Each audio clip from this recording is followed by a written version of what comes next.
کر بیٹھو میری باری آئی۔ اب آپ سے تمام حضرات کے ہر دل عزیز خطیب جناب مولانا جرجیس سراجی صاحب امیر صوبائی جمعیت اہل حدیث مشرقی یو پی کو دعوت دیتا ہوں کہ تشریف لائیں اور اپنے قیمتی خطاب سے ہمیں نوازیں۔ جناب مولانا محمد جرجیس سراجی صاحب حفظہ اللہ، آپ کا وقت ہے۔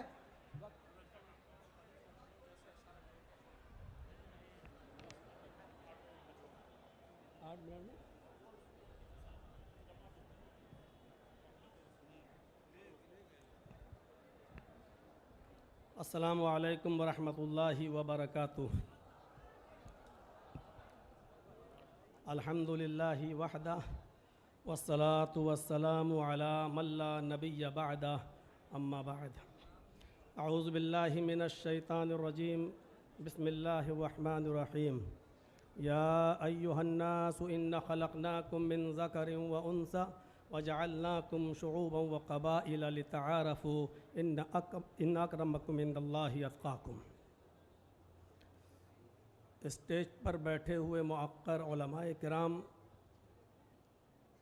اور معزز سامعین حضرات جو ہندوستان کے گوشے گوشے اور چپے چپے سے تشریف لائے ہوئے ہیں، آل انڈیا اہل حدیث کانفرنس جو 35ویں آپ جو اس میں سماعت فرما رہے ہیں، اس میں شرکت کیے ہوئے ہیں، اس کا موضوع جو رکھا گیا ہے احترام انسانیت اور مذاہب عالم، یہ اپنے نوعیت کا بڑا حساس موضوع ہے اور تمام خطباء نے اسی موضوع پر گفتگو کی ہے۔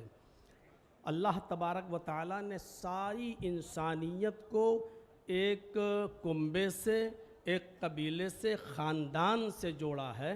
آپ اس بات کا اندازہ قرآن کی آیت سے لگا سکتے ہیں جو میں نے خطبے کے بعد آپ کے سامنے پڑھی ہے۔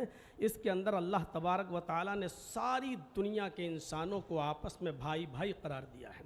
بتایا ہے یا ایھا الناس انا خلقناکم من ذکر و انثی، اے لوگو، ساری کائنات کے انسانوں کو مخاطب کر کے کہا کہ اے ساری دنیا کی مانو ذاتی، اے انسانوں، ہم نے تم کو ایک مرد اور ایک عورت سے پیدا کیا ہے اور ہم نے تمہارے شعبے اور قبیلے بنا دیے ہیں، اور اس کی وجہ یہ ہے کہ لتعارفوا، تاکہ تم ایک دوسرے کو پہچان سکو۔ تو یہ کہا کہ یا ایھا الناس انا خلقناکم من ذکر و انثی، ہم نے ساری انسانیت کو، سب کو ایک مرد اور ایک عورت سے پیدا کیا ہے۔ تم سب کا باپ ایک ہے، تم سب کی ماں ایک ہے، تم سب کا باپ آدم اور تم سب کی ماں ایک حوا، جس کو آپ آشو کہہ لیں، ہیووتی کہہ لیں، شتروپا، تم سب ایک ہی باپ کے اور ایک ہی ماں کے بیٹے ہو، یعنی تم سب آپس میں بھائی بھائی ہو۔ قرآن کریم کی ایک آیت ہم اور آپ کے سامنے پڑھ رہے ہیں، اس سے آپ اندازہ لگا سکتے ہیں کہ اللہ تبارک و تعالیٰ نے فرمایا کہ تم کسی بھی مذہب کے یا کسی بھی مکتبہ فکر سے تمہارا تعلق ہو، لیکن عدل و انصاف کا جب معاملہ آئے، نیائے کا، ججمنٹ کا جب معاملہ آئے، تو اس میں تم کسی کو یہ نہیں دیکھو گے یہ کون ہے، کس دھرم سے ہے، کیا ہے۔ آپ اس بات سے اندازہ لگا سکتے ہیں انسانیت اس وقت تک برقرار نہیں رہ سکتی ہے جب تک کہ دنیا کے اندر عدل نہ ہو، جب تک کہ ہم عدل سے کام نہ لیں۔ فرمایا وَلَا يَجْرِمَنَّكُمْ شَنَآنُ قَوْمٍ عَلَىٰ أَن لَا تَعْدِلُوا، صاف لفظوں میں فرمایا کہ اے لوگوں، کہیں ایسا نہ ہو تمہیں کسی قوم کی دشمنی اس بات پر تمہیں مجبور نہ کر دے کہ تم اس کے ساتھ انصاف نہ کر سکو۔ انصاف ہر حال میں کرنا ہے، چاہے وہ کسی بھی مذہب کا ماننے والا ہو۔ یہ نہیں دیکھنا ہے کہ یہ کون ہے، اس سے ہمارا تعلق قریبی ہے تو اس کے فیور میں فیصلہ کر دیا جائے۔ اسلام کی تاریخ کا اگر آپ مطالعہ کریں گے تو ایسے ایسے مناظر آپ کے سامنے آئیں گے کہ حضرت علی رضی اللہ تعالیٰ عنہ کے زمانے میں ایک یہودی مجرم ثابت ہو گیا اور اس کو کوڑے لگانا تھے، لہٰذا حضرت علی رضی اللہ تعالیٰ عنہ نے حکم دیا کہ اس یہودی کو کوڑے لگائے جائیں، اور کوڑے لگانے والا حضرت علی کا غلام تھا قمبر، اس نے کوڑے لگائے، کوڑے لگانے میں کنفیوز ہو گیا کہ ہم نے اس کو 9 کوڑے مارے ہیں یا 10 مارے ہیں، لہٰذا اس نے یہ سوچ کر کہ 9 ہی لگے ہوں گے ایک کوڑا اور مار دیا۔ جب اس کو کوڑا لگ گیا تو پھر اس نے حضرت علی رضی اللہ تعالیٰ عنہ سے کہا کہ امیر المومنین، آپ کے خادم نے آپ کے غلام نے ایک کوڑا مجھے زیادہ مارا ہے اور مجھے اس کا انتقام چاہیے. فوراً اسی وقت حضرت علی رضی اللہ تعالیٰ عنہ نے قمبر سے کہا کہ آئے قمبر ادھر آؤ اور دیکھو یہ یہودی کیا کہہ رہا ہے. قمبر نے اعتراف کیا کہ ہاں امیر المومنین مجھے شک ہے, پتہ نہیں 9 مارے تھے یا 10, تو یہ سوچ کر کہ 9 ہی مارے ہوں گے, ایک اور میں نے مار دیا.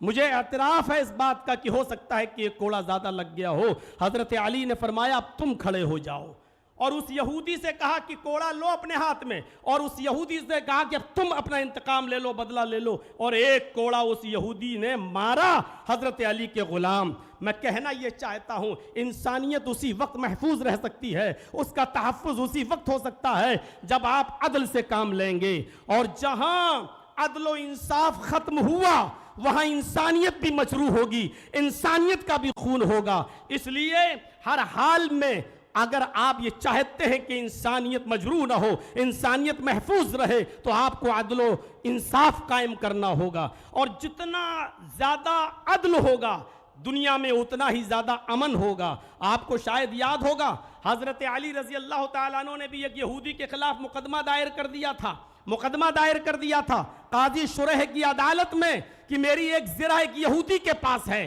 اور جب یہودی کو پیش کیا گیا تو یہودی نے کہا وہ زرہ میری ہے. حضرت علی سے کہا گواہ پیش کرو. حضرت علی نے جو گواہ پیش کیے تھے شرعی اعتبار سے ان گواہوں کی کوئی حیثیت نہیں تھی. قاضی شریح نے امیر المومنین حضرت علی کے خلاف فیصلہ سنایا, یہ کہتے ہوئے کہ اے علی آپ نے جو گواہ پیش کیا ہے وہ آپ کا بیٹا ہے, اور شریعت محمدی کے اندر بیٹے کی گواہی باپ کے حق میں تسلیم نہیں کی جاتی ہے.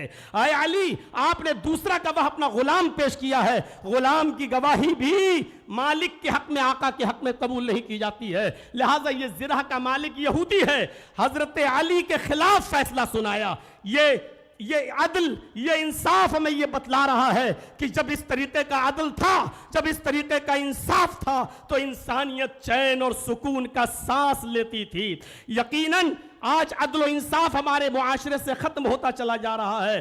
وہ ملک شام کا وہ واقعہ بھی ہمارے اور آپ کے سامنے آنا چاہیے کہ حضرت عمر فاروق جب ملک شام گئے تو ایک 12 سال کے یہودی بچے نے عمر ابن عاص کے بیٹے کے خلاف شکایت کی کہ امیر المومنین ہمیں عمر ابن عاص کے اس بچے نے عمر ابن عاص کے اس یہودی نے کہا کہ عمر ابن عاص کے بیٹے نے ہمیں کو کوڑا مارا ہے, میرا گھوڑا اس سے آگے نکل گیا تھا ریس میں.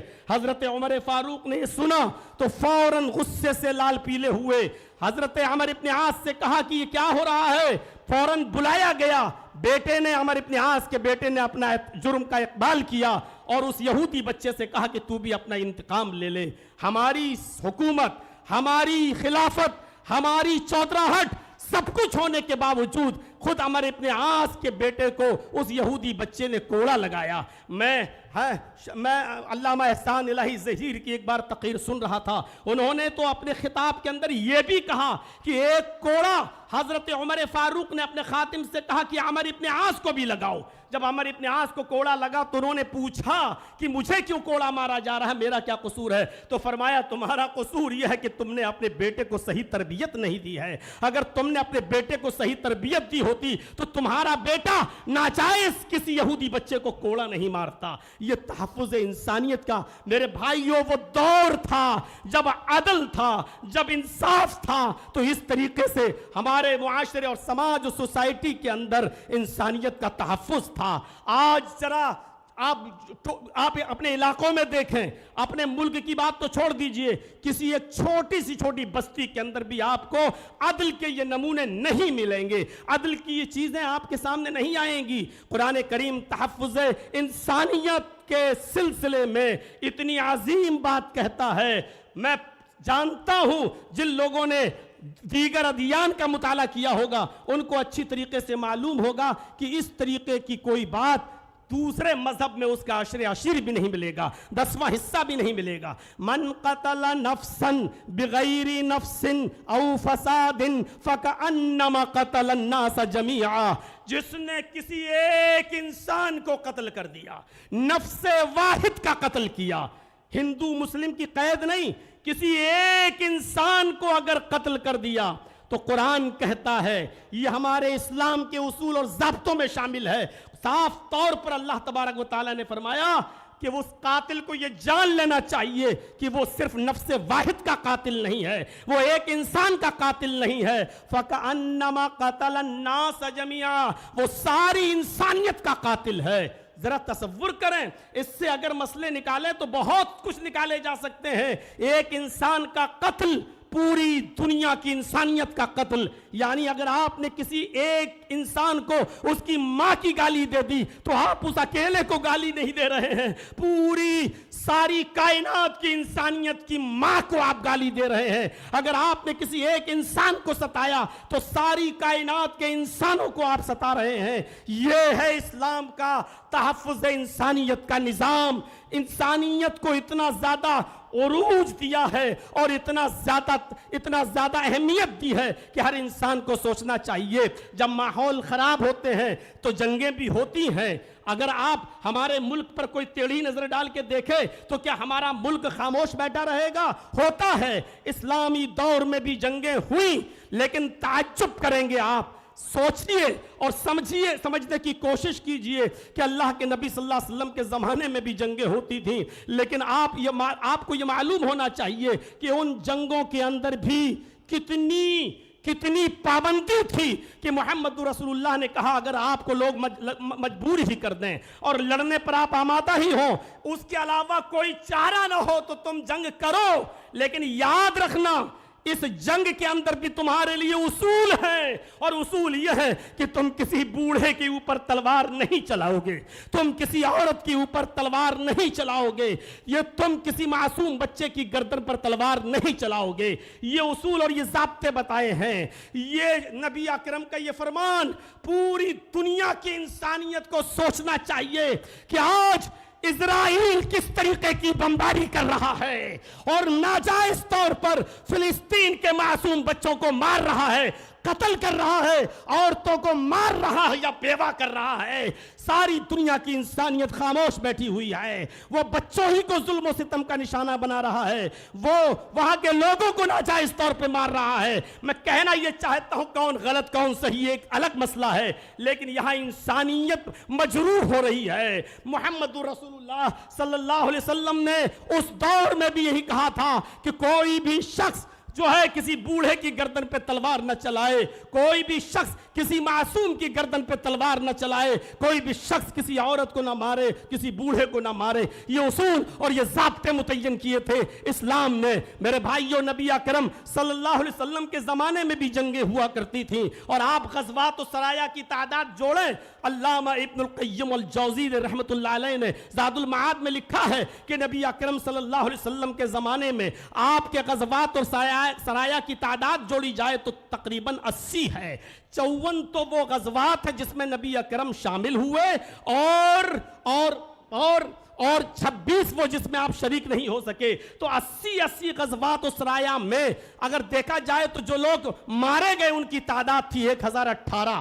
80 جنگوں میں وہ بھی غیر مسلم اور مسلمان دونوں کو جوڑا جائے 1018. اگر 80 سے ڈیوائیڈ کر دو تو 13-14 بھی ایک جنگ میں نہیں پڑ رہے ہیں. تو یہ تھی تحفظ انسانیت کا میرے بھائیوں ایک معیار جو اسلام نے متعین کیا ہے. اللہ تبارک و تعالیٰ سے دعا ہے کہ بار الہ ہماری خطاؤں کو معاف فرما کر ہمیں انسانیت کے تحفظ کی بقا کے لیے ہمیں کوشش کرنے والا بنا دے. وما علینا الا البلاغ المبین. وآخر دعوانا ان الحمد للہ رب العالمین. السلام علیکم ورحمۃ اللہ وبرکاتہ.